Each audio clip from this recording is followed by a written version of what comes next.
If you are new to our channel, don't forget to hit that subscribe button. Unique ways some vegetables and fruits grow, Holly. We have a concept or a mindset for many of us. We go to the store or we see a show on the TV or whatever the case is, and we think we understand how certain vegetables and fruits grow, but then when we look into it and understand the actual growth cycle or method in which nature has designed them to grow, we become educated and realize we were quite wrong on those type of perceptions that we thought we once had about those vegetables and fruits. So we're going to go over 5 of them here that maybe you thought you knew how they grew. And at a point in our gardening career, we felt that we knew how certain things grow and grew. And then we educated ourselves and found out that it wasn't quite the way we had portrayed them to be. So right, or even just in general, like, I don't know, it's kind of fun facts to know. Oh, yeah, we're always learning. Mm-hmm. So number 1 is the good old-fashioned sweet corn that we're familiar with. Now, number 1, before we get too in-depth in that, I want to tell you, if you want to get a sweet deal on some sweet corn, go to the farmer's market. I got 24 ears for $8 last week. They were giving it away, basically, because I said, they had a pile of corn on the table, and they had a box of corn. It said freezer corn. And I said, what's the deal between the two? He said, nothing. We've got more than we can deal with. We want to get rid of it. So I bought... Buy in bulk. Buy in bulk. That is right. So corn is grown. It's not what we believe as modern corn. That is not the way it was designed or the way it had. Many years ago, like 7,000 years ago in Mexico, it was a wild grass called Teosinte. Yeah. And it looked very similar, not very similar from our corn today. It was just a giant, big piece of grass. Right, and it did have some kernels. Yes. But not like what we have today, like the cobs and the kernels. So what happens is over time people start, and the kernels were very tough and hard, and so over time they kind of just modified it so it became more edible. The Hispanics, the Mexicans, as well as Native Americans, they traveled with it. They traveled with it. And then repetitiveness over and over, modifying it, breeding with other species of like plants, was able to over 7,000 years now creates what now we are seeing as modern corn, agricultural corn, and sweet corn. Mm-hmm. And the thing about corn, it's one of these unique crops that if humans disappeared off the face of the earth, corn would be extinct in about 2 years. Right. It cannot. It doesn't reseed itself. It will not reseed itself. The corn, if you take a kernel and break the corn apart, like after harvest, and the kernel falls in the ground, it will set there into dormancy and then regrow the next year. But if it just falls from the cob, the cob falls on the ground, it doesn't reseed itself like a tomato or a pepper or... No, and especially because it's in that husk. Right. The husk is not going to reseed itself. So that's number 1. That's a unique way. It was a grass, and now it's a stalk over hundreds of years of transforming, of human interaction with this particular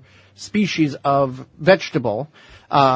Next is the leek. Right. So a lot of people think leeks grow in marshes, like cattails or other marshy grasses. Now, and you could appear the similarities between a cattail, and a leek, but a cattail is categorized as grass. Right. And leeks are not, correct? Right. That's correct. So leeks are part of the onion family, and I can see why people think that they grow in like marsh. Makes sense, but basically it's like a long, thin onion with no bulb. So, it's like thicker than a chive. It's like kind of like a hybrid between a chive and an onion. And and you can use the entire plant. It's not just the white portion at the bottom that many of us are trained to consume. Many countries in the world use the whole plant as edible material. So that's something that, you don't want to waste your whole leek. It has the same properties all the way through. Next one is strawberries. Right. So strawberries and raspberries also aren't really berries in the botanical sense. They are a flower that is trying to reproduce, essentially. So if you look, a lot of things grow out of the middle of a flower, like tomatoes, the crown, like the tomatoes do. But this is different. Apparently it's just like a huge seed from the flower is what a berry is. Well, a typical strawberry can have anywhere from 200 to 500 seeds on the exterior part of the fruit. Right. Yes. So it's It's not quite a flower, not quite a berry. It's strawberry. Yeah, and you can start strawberries from seed. Yeah. We've done that. It's very, very difficult. What majority of the regrowth of strawberry plants in nature, as well as in nurseries, are they're the June bearing, and then there's ever bearing. The June bearing produces what is called runners, which is an offshoot from the crown or the mother plant, and there's a growth tip that comes out, and it can have 6, 7, 8 points of where it roots into the ground. Once those smaller plants have established themselves by rooting in the ground or in adjacent garden pots, that will detach itself from the mother plant, and essentially you have now 4, 5, 6, 7 additional plants that are almost a clone of the mother plant, and that's the way a lot of the nurseries based on, I guess, their contract with their provider of plants, they can produce more plants that way. Raspberries, on the other hand, the tips will fall over and root in the ground, and then kind of like a walking Egyptian onion to a certain extent, and regrow that way. They just kind of propagate differently. Exactly. Yeah. So, but either way, both of them are similar. They don't grow similar because strawberries are tiny little plants. Raspberries get taller. They're more of a bush, but they're similar in the way that they do reproduce themselves. Right. In that way. And then also how they grow, they're not considered technically a berry. They are considered a flower that is, what we're eating is something that, and I mean, a lot of plants are like this, but it's different as opposed to if you're looking at botanical sense, it's not a berry. And on the raspberries, the blackberries, that thing, a side note, some people will take and propagate those after they have a plant that they have bought from the garden center, and then they can establish a grove of bushes. The side note to this is some of these plants, whether you want to believe it or not, whether you think it's right or not, are actually copyrighted by the grower, and it's actually illegal for you to propagate or copy that plant over, just like copying music illegally. It's against the law in some instances based on the grower and the specific breeds in which that grower has created for you, and you bought it, and then, however you want to deal with that. I'm just putting that out there. There is legalities in some of these plants these plants are copyrighted to where you can't legally reproduce it. It's a one and done deal. You have to buy more, just like genetically modified seed. So we won't get into that. That's another conversation for another day, but it's out there, even for the backyard gardener. Right. Okay. So now we're going to move on to pineapple. Let's go to Brussels sprouts first. Okay, Brussels sprouts. Okay. They're part of the brassica family. If you're not familiar with the brassica family, that is also the cruciferous vegetables: cabbage, broccoli, cauliflower, kohlrabi, kale, some of those like Chinese cabbage, bok choy, things like that. Okay. So high in what, vitamin K? Yeah. Okay. Okay. And fiber, all that. Good, Okay. Good for you stuff. So Brussels sprouts are basically, they're like tiny little cabbages. Yeah, it's a plant that grows vertical with a very large stalk, let's say the size of a broom handle if the plant's growing. But I mean themselves. The actual edible portion. And I'm not sure if you can eat the stalk like you would a broccoli stalk. But anyway, weird, up the stalk. So they grow on a stalk. Between marble and golf ball size. Yeah. So what the stalk then has little branches, and these Brussels sprouts grow kind of in the crook of those branches, and it's really weird. I mean, maybe not weird, but it's kind of weird.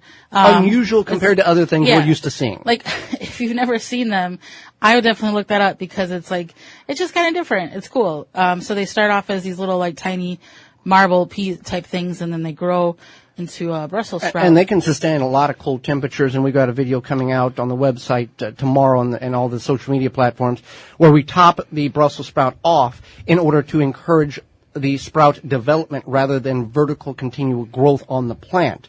So we want to, you want to do that. If you haven't topped your Brussels sprouts, now's the time to do it. Take and cut that growth tip out to stop the top growth and put the stress in and develop the sprouts on the plant. Okay, so let's go to pineapple. It's not something we can grow here in Wisconsin. There are people that are successful growing this in a greenhouse. It takes 24 months, though. Okay, so yeah, pineapples are a commitment of time. That's for sure. It's not sustainable. Let's put it that way. No, it's not. And so they grow in a bush, and they get propagated from the crown. So the top of the pineapple is planted. It grows in a bush. It looks like a this spiky plant, like with waxy leaves. And if you look at like pineapples growing, it looks weird. It looks cartoon-like. It's like this. It looks like a mini pineapple, but then the spikes, like around the edge of the spikes, is red, and it looks kind of unreal almost, like a bright red orange. Typical pineapple is yellow inside. That's a pure. There are genetically modified pineapples, and there are some new species that are coming out that are alternative colors inside of it. So just be aware of that. I haven't done too much research into understanding all of that, but I have seen some posts, and I've not confirmed or been denied that they are true or untrue. But there are some genetically modified crops out there that are pineapple, and they take 24 months to grow. And here's the thing that it boggles my mind, and maybe if you can. If you're listening, you can understand it better than I can. I grew up on a farm, so I understand the small window of opportunity and profit in which a farmer has. So you take a pineapple, you plant it in Hawaii, Mexico, wherever the tropical areas are in the world. It grows for 24 months. You harvest it, or you have your harvesters harvest it. You ship it 3,000 miles to Milwaukee, Wisconsin, and you and I can buy it for $1.49 on sale. How is anybody making any money on that at all? That pineapple should be about a $27 pineapple. They're not. Exactly. Right. And it's actually Hawaii, Costa Rica, and the Philippines. Okay. Well, mainly, that grow these pineapples. And Hawaii's not necessarily a poor area, but there are areas that are. And then they tell me, mass production makes money. If you can't make money on small, what makes you think that you're going to make money on 10,000 if you're not making money on 20? The math doesn't add up. But anyway, that's beside the point. It's just fascinating that you can buy something that cheap that takes that long to grow that's shipped that far away to here. So, but that's 5 unique vegetables in which, and fruits, that you maybe was unaware of the characteristics in which they actually grow in the garden and in nature. Thank you for checking out the Wisconsin Vegetable Gardener radio show. For more, go to the WisconsinVegetableGardener.com for full-length in-studio video and podcast replay of Season 1. Season 2 underway and added weekly. Tweet us at TWVG Show or hashtag TWVG to be part of the program.